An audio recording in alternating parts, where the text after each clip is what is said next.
Guidelines which require judges to consider more lenient sentences for offenders from deprived backgrounds should be overhauled.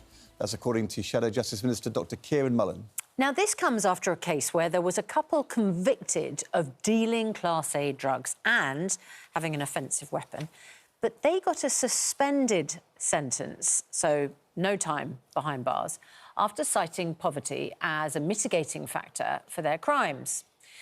So, should criminals who live in poverty be spared jail because of their circumstances, or does that feel like it isn't justice? Dr Kieran Mullan says we can't excuse criminal acts because of the perpetrator's background, whilst criminal defence solicitor Liam Cottrey says poverty should be relevant to the crime. Can we just point out that, Dr Kieran Mullan, you are the Shadow Justice Minister who is saying that this is too lenient. So what are you doing about it in your role as a politician? Well, the first thing I've done is refer this particular case to the unduly lenient sentence scheme, which is a process that we introduced to allow you to appeal sentences. Anyone can do it, actually, the way you think it hasn't been duly lenient. It's up to the Attorney-General to look at that and make a decision on the individual case basis. But this comes from a wider decision that was taken last year by the Independent Sentencing Council to list a whole load of things, actually, that they said should be taken into account as mitigating circumstances, including poverty, other things, an adverse experience of authority, a whole range of things that I think at the time we in government were very clear were not a sensible thing to do. They proceeded with that anyway, and actually the people I think most about when it comes to discussing these issues are the very many people, the millions of people who are on a lower wage, unemployed perhaps, and the vast majority of them don't turn to crime as a way of making the ends meet. And I think when you let people off or give them a softer sentence because of that, it's an insult to those people who are every day, day in, day out, making the right choices. Just to understand, this was last April before the election. The Justice Secretary at the time, the Lord Chancellor, Alex Chalk, said it was patronising and inaccurate, but he didn't have the power to stop the Sentencing Council making this change. No, it's the Sentencing Council's independent, and it's one of these quangos that gets set up perhaps for good reason, but you know, there are issues because they're not necessarily, I would say, in touch with the public sentiment on these issues as politicians can be. And our new leadership has talked about how we need to rebalance some of these quangos, and because I think they have to be accountable to public sensitivities on issues like this. When do you hear back about whether this sentence is judged to be justified or too lenient? They have up to 28 days to review it, consider it. So they could say tomorrow, they could say in a couple of weeks. OK. And have you asked Shabana Mahmood, the Justice Secretary in Parliament, whether she agrees with you? I haven't had the chance yet, and we'll have justice questions coming up as a Shadow Justice Minister. What will she say, do you think? I think what the argument is, and I understand it, that people have challenging circumstances and we need to have just the right people in prison. But let's be clear, you know, these are serious offences. This is dealing Class A drugs.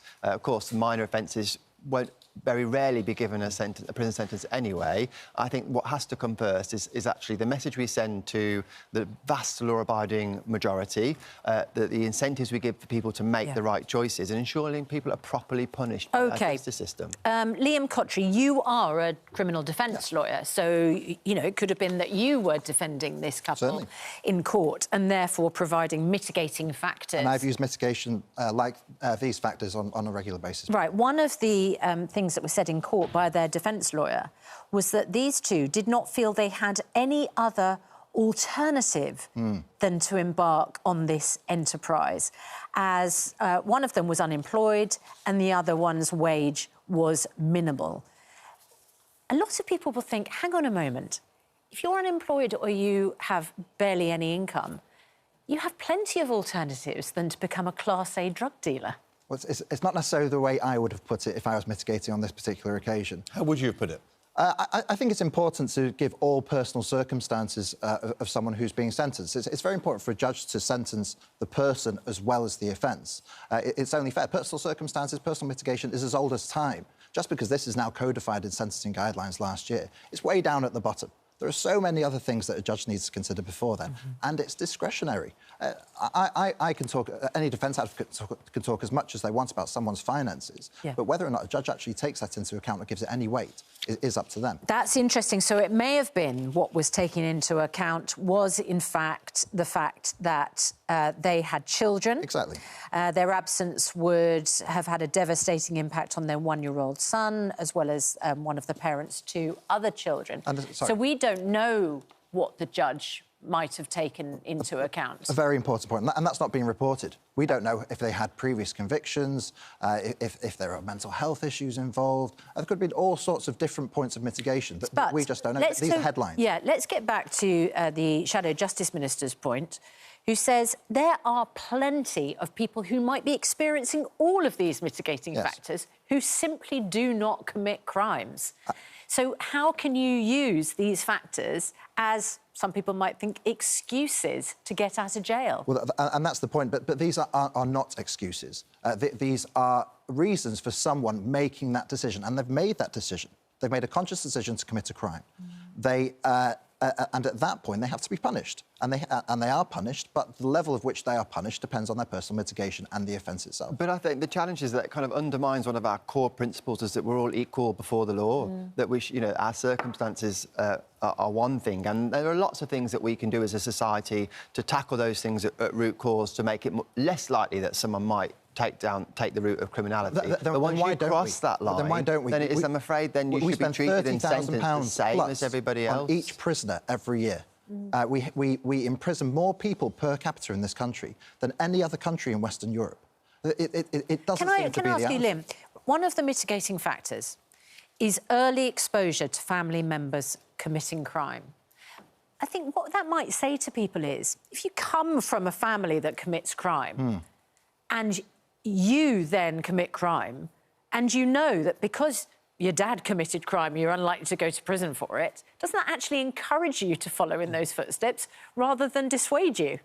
In my experience, the fear of sentencing is less of a dissuasion to commit crimes than other things in people's life. Better influences is what people need. Yeah, but if people don't have better influences... Sorry. If people don't have those better influences and they've committed the crime, then surely the jail sentence is significant. Well, I think that's why we should be talking more about investing in young people, Sure Star sensors and everything else, rather than talking about sending more people to prison. Again, I think we send too many people to prison. I'm not saying that drug dealers shouldn't go to prison. Can I make that very clear?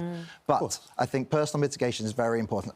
And to say that we should treat everyone exactly the same and not listen to any personal mitigation, I think it's just irresponsible. But if you think of the welfare of if it's correct that growing up in a criminal environment affects your chances of offending later. If you're thinking about the welfare of the one-year-old child, it's not all clear that the welfare of the one-year-old child is better with the parents being out of jail and at home, or the child having parents who've gone to prison and been taken out of that environment. Well, do both things at the same time. You can help people and tackle these issues, but just say when you cross the line, when you actually turn to criminality, that we draw the line there and say you should be punished just the same as everybody else. All right. Well, let us know what happens with your too lenient appeal. And Liam Cottrey, thank you very much indeed for explaining the guidelines to us.